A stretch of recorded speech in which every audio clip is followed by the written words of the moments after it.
오늘 우리에게 주신 하나님 말씀은 창세기 50장 15절에서 21절까지의 말씀입니다. 요셉의 형제들은 아버지를 여의고 나서 요셉이 자기들을 미워하여 그들에게서 당한 온갖 억울함을 안갚음하면 어찌하나 하는 생각이 들어서 요셉에게 전가를 보냈다. 아버지께서 돌아가시기 전에 남기신 유언이 있습니다. 아우님에게 전하라고 하시면서 너의 형들이 너에게 몹쓸 일을 저질렀지만 이제 이 아버지는 내가 형들의 허물과 죄를 용서하여 주기를 바란다 하셨습니다.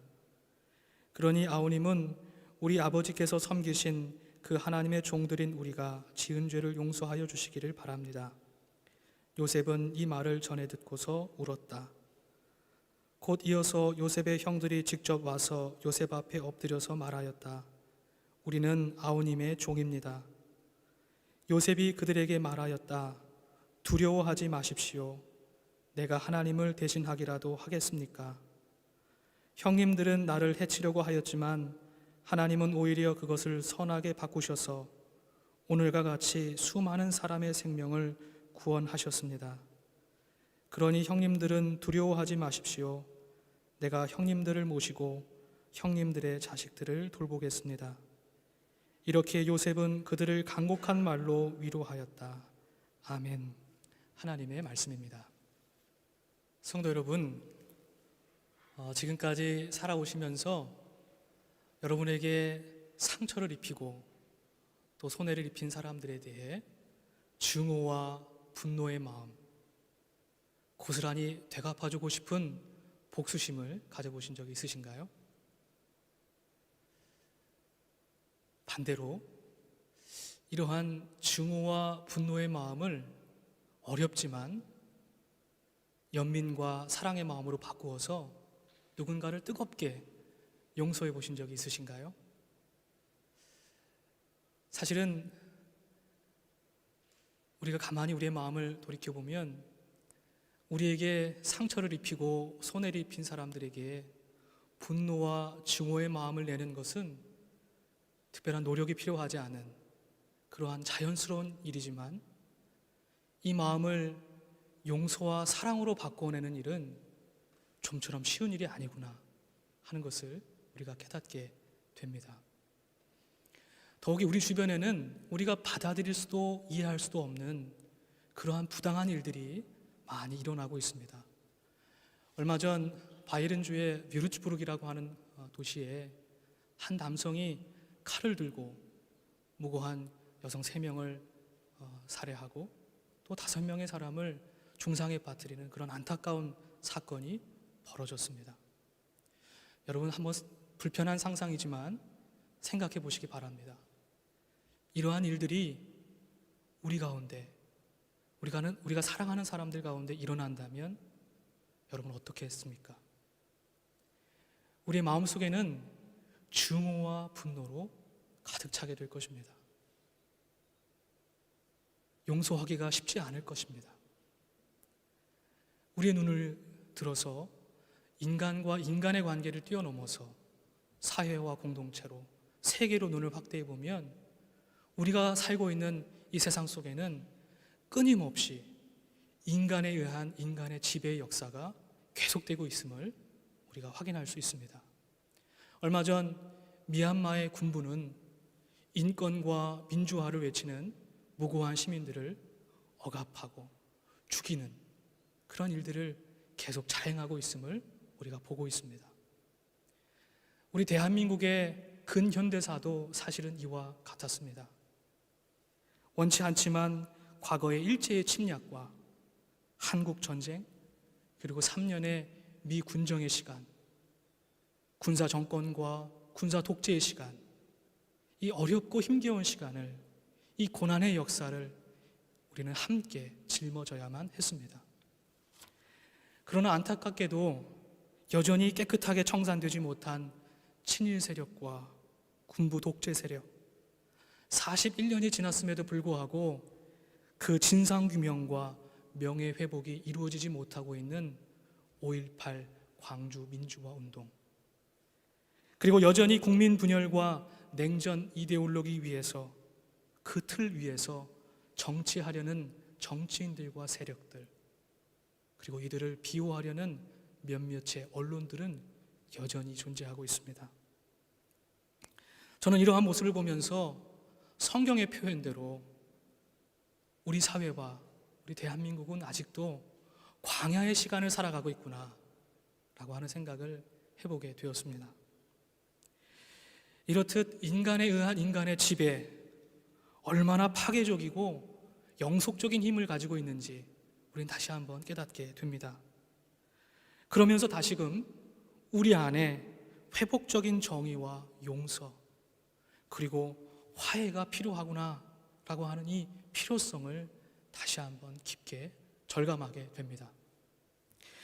그렇다면 이러한 부당한 개인적이고 사회적인 폭력을 경험한 후 찢겨진 인간의 내면과 깨어진 삶이 어떻게 위로받고 치유받을 수 있을까요?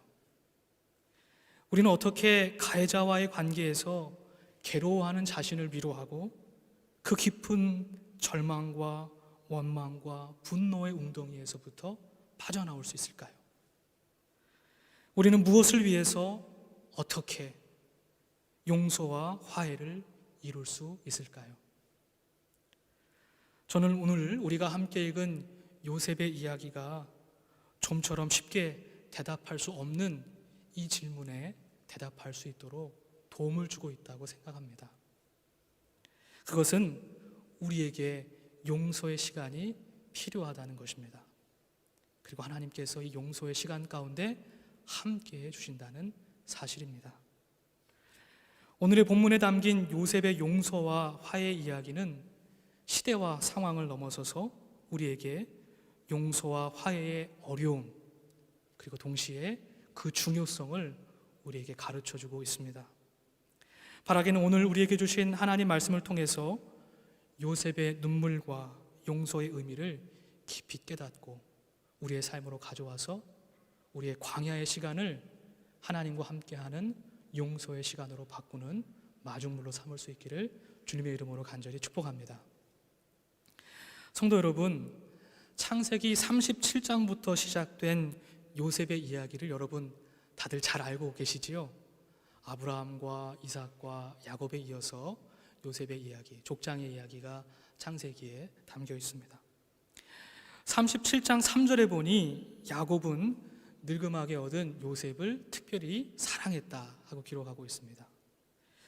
그런데 이 기울어진 사랑이 요셉에 대한 형들의 미움과 소외를 낳았습니다. 이제 요셉의 형제들이 요셉을 어떻게 하기로 마음을 먹죠? 요셉을 해쳐야겠다, 요셉을 죽여야겠다라는 마음을 먹었습니다.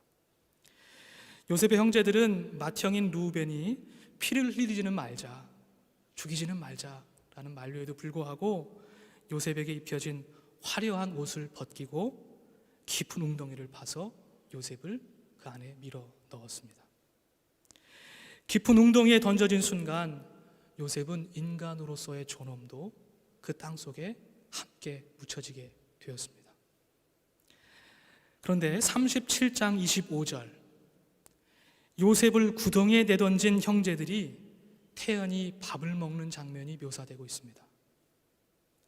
인간을 사지로 내몰고 목구멍에 음식을 밀어넣는 그들의 태도가 우리로 하여금 깊은 분노를 갖게 합니다. 어떻게 사람이 그럴 수 있지? 어떻게 인간이 저럴 수 있지? 하는 마음을 갖게 되는 것이죠.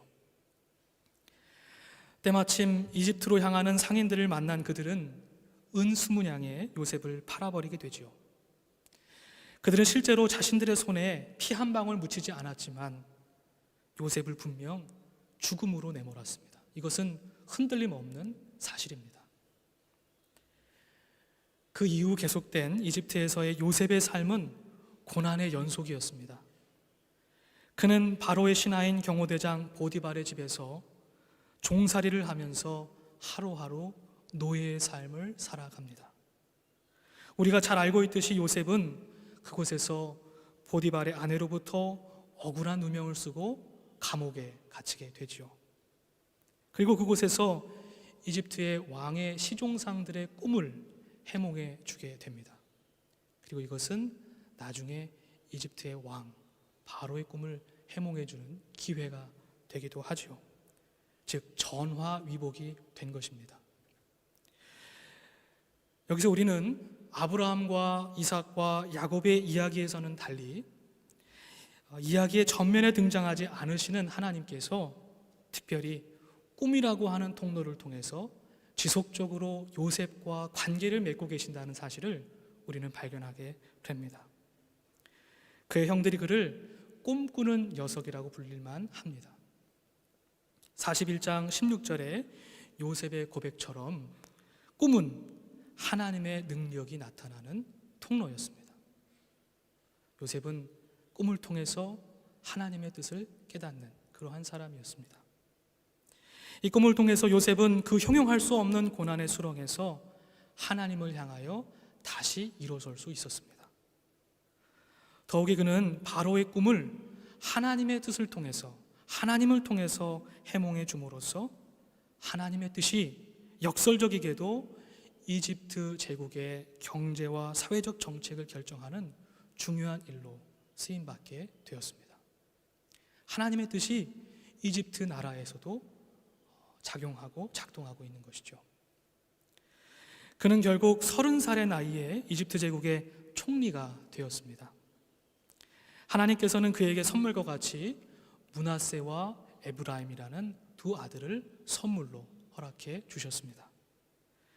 그의 자녀들의 이름이 뜻에서 보듯이 하나님은 그의 온갖 고난을 잊게 하시고 고생하던 그 땅에서 자손을 풍성히 얻도록 도와주셨습니다.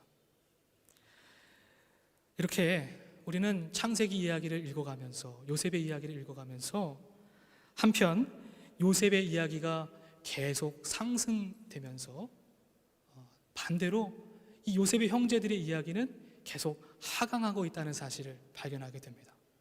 요셉은 계속 승승장구하죠. 어렵지만 그 모든 고난을 뚫고 일어서고 있습니다. 그런데 반대로 요셉의 형제들은 지속적으로 어려움을 당하게 되는 것이죠. 이러한 문학적인 대조는 요셉이 그의 형들과 만나는 그러한 배경이 되고 있습니다. 기근이라고 하는 삶의 문제에 직면한 요셉의 형제들은 이집트로 내려갑니다. 그러나 그들을 대면한 요셉은 그들에게 자신의 정체를 드러내지 않습니다. 이것은 성경을 읽는 독자들만이 알아차릴 수 있는 형제들을 향한 요셉의 시험과 형벌이었습니다. 여러분, 요셉이 왜 직접적으로 바로 자신의 정체를 공개하지 않았을까요? 왜 그랬을까요? 제가 보기에 요셉은 나를 핍박하고 죽이려고 했던 형들이 얼마나 바뀌었을까? 그들의 인간됨과 존재됨이 얼마나 큰 변화가 있었을까라고 하는 것을 한번 시험해 보기를 원했다라는 생각이 듭니다. 요셉은 그의 형제들을 누명을 씌워서 사흘 동안 옥에 가두기도 하고 시므온을 제외하고 그들을 가나안 땅으로 돌려보내기도 하고 그들의 자루에 돈과 은잔을 숨겨서 누명을 씌우기도 합니다. 이러한 혹독한 시험은 형들이 이집트에 도착한 42장부터 45장 4절, 내가 형님들이 이집트로 팔아넘긴 아우 요셉입니다 라고 자신을 드러낼 때까지 계속됩니다. 이렇듯 그들의 생존을 위협하는 것은 단순히 기근만이 아니라 자신들 앞에 자신의 정체를 숨기고 있는 요셉의 존재 자체였습니다. 이것이 그들에게는 위협이었습니다. 여러분, 왜 성경은 형제들을 향한 요셉의 이러한 복수를, 소심한 복수를 이토록 자세하게 기록해 놓은 것일까요? 이것은 단순히 요셉이 형들에게 마음껏 복수할 수 있다는 삐딱한 우월감을 드러내기 위한 것은 아닐 겁니다. 저는 이 대목이 17살 소년이었던 요셉이 40을 바라보는 성인이 될 때까지 요셉의 형들을 용서하기까지 얼마나 많은 시간이 필요했는지를 성경이 우리에게 보여주고 있다고 생각합니다. 즉, 성경은 용서가 얼마나 힘든 일인지, 자신을 꽁꽁 묶고 있는 분노와 증오로부터 자유하게 하는 일이 얼마나 힘든 일인지를 우리에게 보여주고 있는 것이죠. 그리고 마침내 요셉은 창세기 45장 5절 이하에서, 그리고 오늘 우리가 함께 읽은 50장 19절 이하에서 두 번에 걸쳐서 자신을 핍박하고 죽이려고 했던 형들로부터, 그리고 오랫동안 자신을 올가매었던 형들에 대한 부정적인 감정과 영향력으로부터 완전히 해방되었다고 하는 것을 표현하고 있습니다. 이것은 형들에 대한 요셉의 용서의 선언이면서 자유의 선언이기도 합니다. 정확히 말하면 요셉은 형들을 용서함으로써 형들과 화해한 것뿐만 아니라 형들에 대한 적개심과 분노로 굳어진 자기 자신과도 화해하게 된 것입니다. 즉, 요셉의 용서는 형제들을 자유케 한 일이었을 뿐만 아니라 동시에 자기 자신을 자유케 하는 일이기도 했습니다. 우리가 누군가를 용서해야만 하는 이유는 그의 죄를 탕감해주고 그를 죄로부터, 죄책감으로부터 자유하게 해주는 일일 뿐만 아니라 그 용서가 결국에는, 종국에는 나 자신을 자유케 하는 일이기 때문입니다. 나 자신을 그 모든 분노와 증오와 부정적인 감정과 영향력으로부터 나 자신을 해방시키는 일이기 때문에 그렇습니다. 그렇기 때문에 하나님은 우리에게 용서의 시간을 허락하시고 우리에게 용서의 마음을 가질 수 있도록 우리와 함께하여 주시는 것이겠죠. 그렇습니다.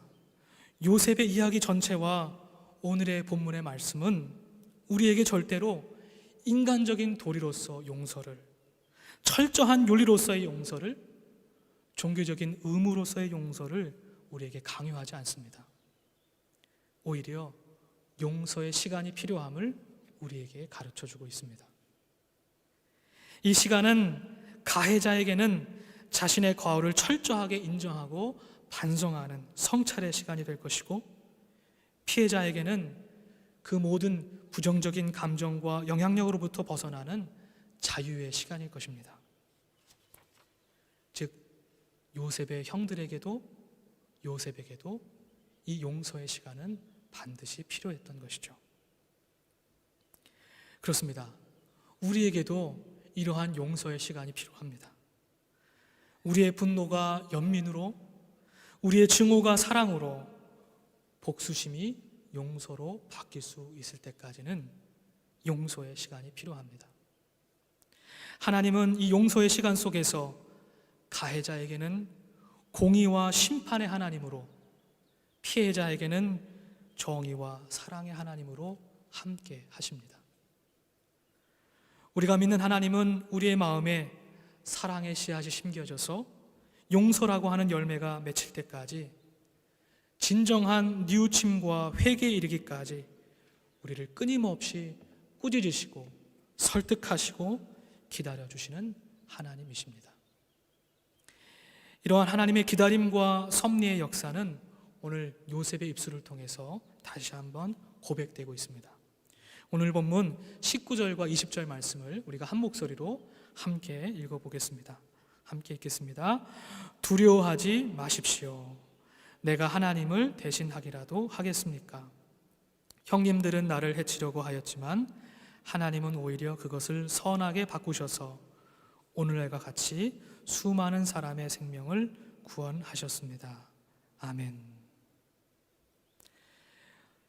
요셉은 이제 자신이 쉽게 이해할 수도 받아들일 수도 없는 고난의 여정을 모두 통과한 다음에 그간 모질고 거칠어진 자신의 마음과 삶을 위로하면서 동시에 자신의 잘못을 뉘우치고 있는 형들을 끌어안고 위로하고 있습니다. 더불어 요셉은 이 모든 용서의 시간 안에 맡겨진, 그리고 그 담겨진 하나님의 뜻을 발견하고 그것을 믿음으로 고백하고 있는 것이죠. 이 모든 용서의 시간은 하나님 없이 홀로 견뎌야 했던 시간이 아니라 하나님께서는 요셉 안에서 요셉과 함께 요셉을 통하여서 이 용서의 시간 가운데 동행해 주셨습니다. 하나님께서 용서의 시간을 이루어 주셨습니다. 그래서 요셉이 복수에 자신을 내맡기지 않은 채 용서의 시간을 지나서 형들뿐만 아니라 자기 스스로를 위로하며 자유케 할 수 있었습니다. 사랑하는 성도 여러분, 오늘의 성경은 위로가 메마른 종교적인 당위도 순간의 결단도 자기 기만과 위선도 아님을 분명하게 말씀합니다. 하나님은 우리와 한평생 함께 살아가시면서 우리 안에서 우리가 홀로 감당할 수 없는 용서의 시간을 이루어갈 수 있도록 우리와 함께 하시기를 원하고 계십니다. 이 시간 분노와 원망으로 미움과 증오로 굳어진 우리들의 마음을 기경하여 사랑과 용서의 씨앗을 심는 저와 여러분 되기를 주님의 이름으로 간절히 축복합니다. 하나님께서 우리의 용서의 시간에 함께하여 주실 줄로 믿습니다. 다 함께 말씀을 묵상하면서 기도하겠습니다.